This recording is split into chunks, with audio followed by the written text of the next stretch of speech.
Avant tout un projet humain qui est en train de se faire.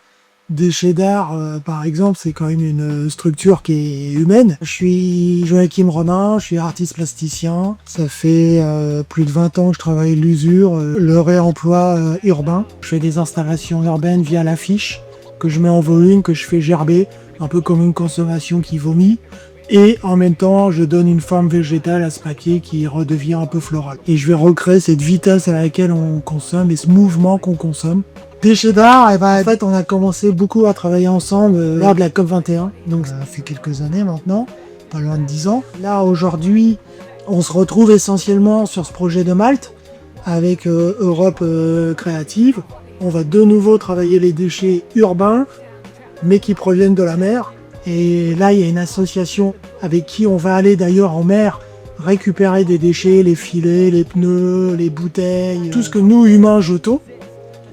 Et à partir de ça, on doit faire une installation. Ouais, les enjeux écologiques propres à Malte, soyons clairs, ils sont propres à l'Europe, voire à la planète complètement. Peut-être qu'on ne trouvera pas les mêmes déchets à 100%, que ça soit dans la Seine de Paris, dans la Méditerranée vers Malte. Mais ça restera une bouteille d'une boisson ou un truc comme ça, quoi. Et un pneu, c'est un pneu, peu importe d'où il vient. Donc j'ai travaillé avec un artiste maltais, Shelton Saliba, et une curatrice, Elise Tona. Là, l'idée, c'est vraiment une fusion entre deux artistes et une pièce. Sans rencontre, il n'y a pas de création, quoi.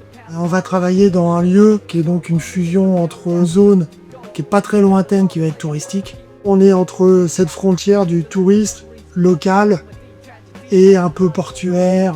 Intéressant en soi parce que moi je viens du Havre, c'est une ville portuaire. Le Havre était une ville du port et c'est à fusionner en fait ensemble pour quelque chose de confort par rapport à l'habitant.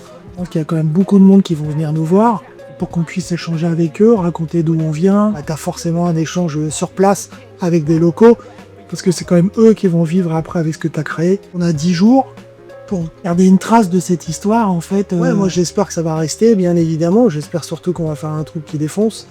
Et voilà, mais on va voir, on va tout. En fait, ça va dépendre de ce qu'on trouve. What is medicine to a lone soul can become poison or some with the whole body.